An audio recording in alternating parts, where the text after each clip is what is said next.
I'm 87 years old, and if you're watching this while your parents are still alive, please listen carefully to me. Because I made a decision at 79 that almost destroyed the last years of my life. Not because my children were monsters, not because they hated me, but because the moment I gave away everything I owned, I slowly stopped mattering.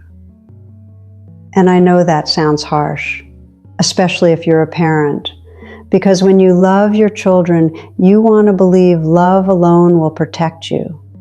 You want to believe, I raised them right.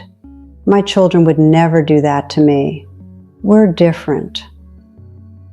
I used to say those exact same words. Now I sit alone in a one-bedroom apartment with a leaking kitchen faucet and arthritis in both hands, telling strangers on the internet the truth I wish someone had told me sooner. Never give away your security before your final breath.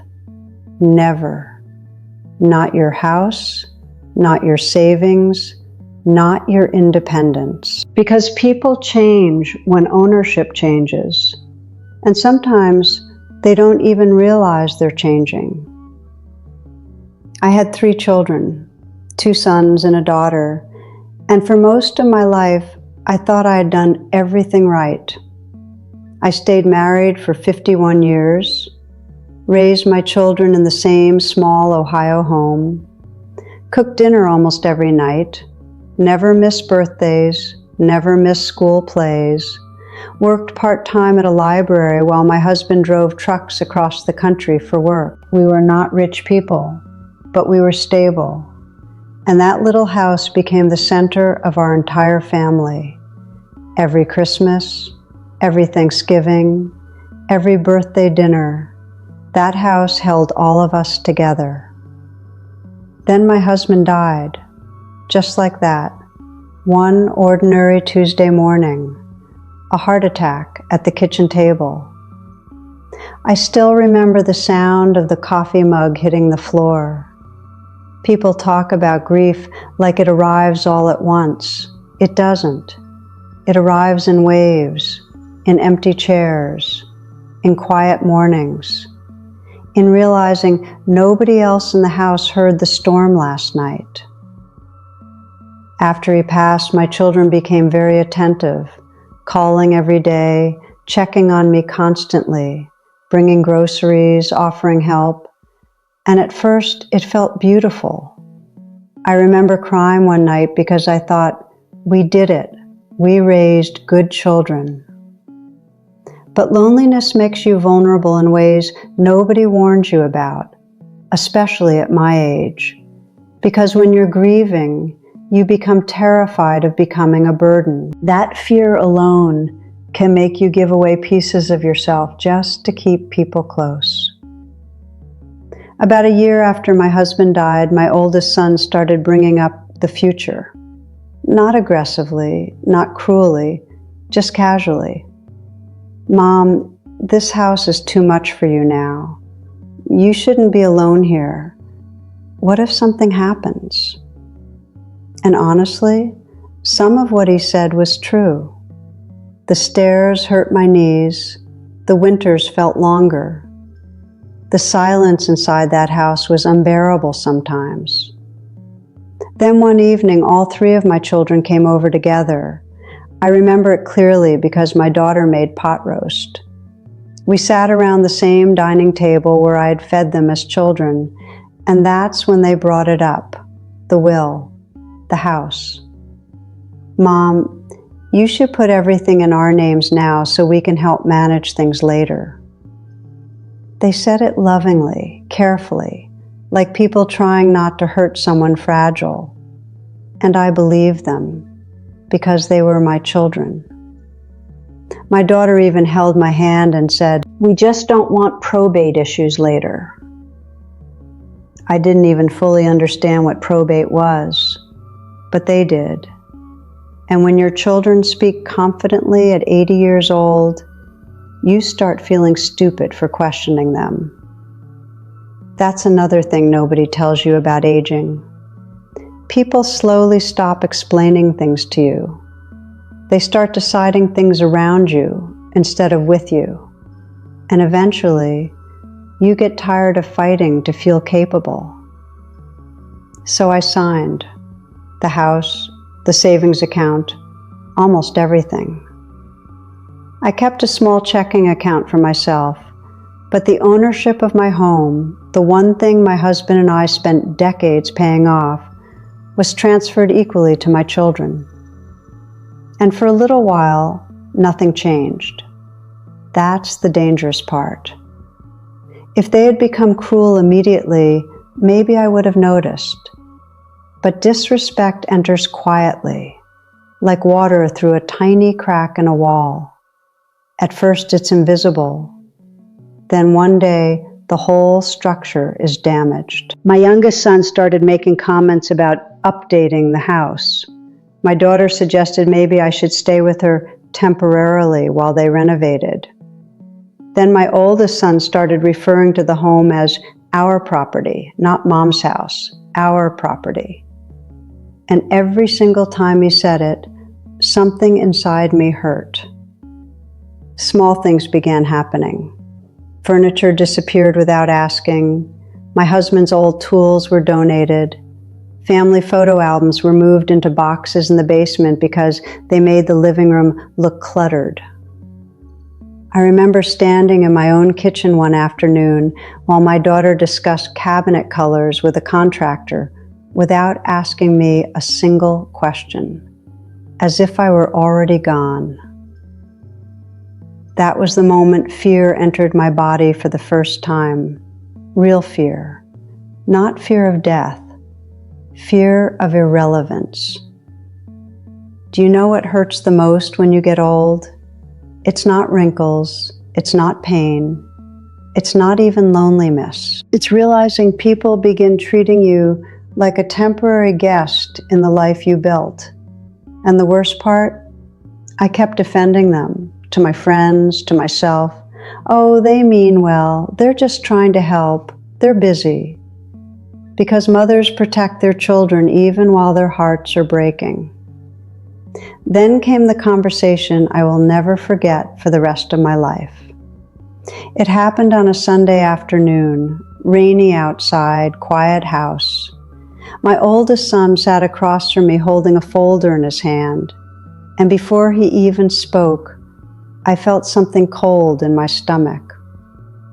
He cleared his throat and said, "Mom, we've been thinking maybe assisted living would be safer for you now." Safer, that word. People use soft words when they're about to take something from you. And suddenly, for the first time in my life, I realized I no longer had the final say, because legally, that house was no longer truly mine, and my children knew it. The same children I once stayed awake all night for when they had fevers. The same children whose college applications I filled out at this very table. The same children I trusted more than myself. I sat there staring at my husband's empty chair, and for the first time in 87 years, I understood how a person can become invisible while still alive. I didn't answer my son right away. I just sat there staring at him, trying to understand how my life had somehow become a discussion happening around me instead of with me. He kept talking, explaining costs, safety, medication reminders, the benefits of assisted living. And the strangest part was, he sounded reasonable. That's what makes situations like this so dangerous. Real life rarely looks evil in the beginning. Nobody was screaming at me. Nobody was throwing me out onto the street. They were simply repositioning me, slowly, politely, like moving old furniture you still feel guilty about throwing away. I remember looking down at my hands during that conversation. These old hands had done everything for those children. packed lunches, buttoned winter coats, held foreheads through fevers, worked double shifts during hard years, cooked thousands of meals. And suddenly, those same hands felt useless sitting in my lap. My daughter eventually said softly, "Mom, we just worry about you being alone." That sentence broke me more than anger ever could have. Because part of me knew she meant it, and part of me knew something else too. Once people start organizing your life for you, they slowly stop seeing you as a person with authority, only responsibility. Over the next few months, things became even stranger inside my own home. My children started making decisions before discussing them with me. One son changed the garage code for security. My daughter scheduled house inspections without asking. One afternoon, I came home from a doctor's appointment and found strangers measuring my living room for renovations. I stood there holding my purse while a young man asked me, "And you are?" I still think about that question sometimes. And you are? Imagine standing inside the home you spent 47 years paying for and feeling like you need permission to exist there. That night I went into my bedroom and cried harder than I cried at my husband's funeral. Because grief is different. When someone dies, you know what you lost. But when people slowly erase your place in the world while you're still alive, it confuses your soul. You begin questioning your own reality. Maybe I was becoming difficult. Maybe they really did know better. Maybe old age meant stepping aside quietly. That's what I told myself, until the day I overheard something I was never supposed to hear. My oldest son and daughter were in the kitchen talking while they thought I was asleep upstairs. And my son said, "If she goes into assisted living this year, we can probably sell the house by spring. Not if Mom wants to. Not if Mom feels ready." Just logistics, timing, property, money. I remember sitting at the top of the stairs completely frozen, because in that moment, everything became clear. The house was no longer emotionally attached to me the way it was to them. To me, it was memories. To them, it had become an asset. And please understand something carefully. My children were not terrible people. That's important, because I know some people listening want simple villains. But life is usually more complicated than that. My children loved me. I truly believe they did. But once ownership changed, human nature changed with it. Boundaries disappeared, patience changed, the balance of power changed. And whether they realized it or not, they had stopped seeing me as the center of my own life. That realization saved me. A week later, I called an attorney, quietly, without telling anyone.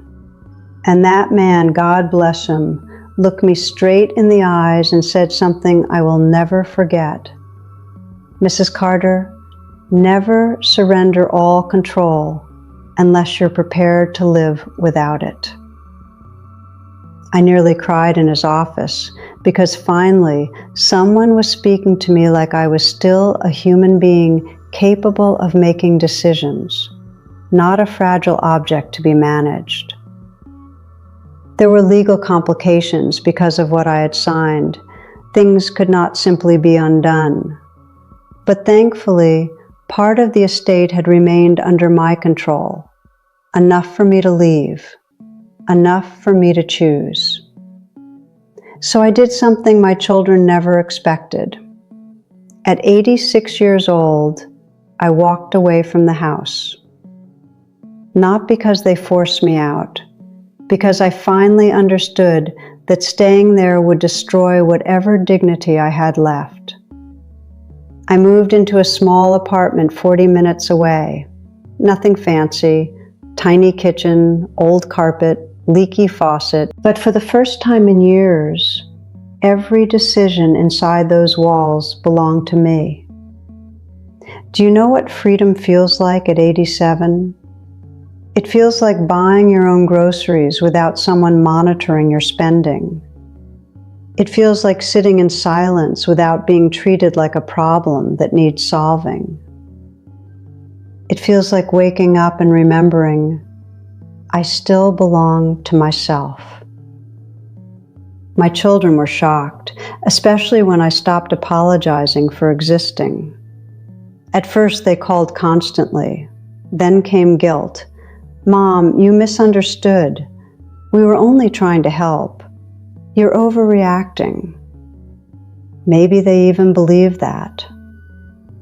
But distance gave me clarity I hadn't felt in years. And once clarity arrives, you cannot unsee things. I still speak to my children. I still love them. That never stopped. A mother's love doesn't turn off like a light switch. But our relationship changed forever. Because I finally learned something most parents learn far too late. Love your children deeply. Help them when you can. But never hand over your independence just because you're afraid of being alone. Fear makes people sign things wisdom would question. And loneliness can convince you to slowly disappear just to keep others comfortable.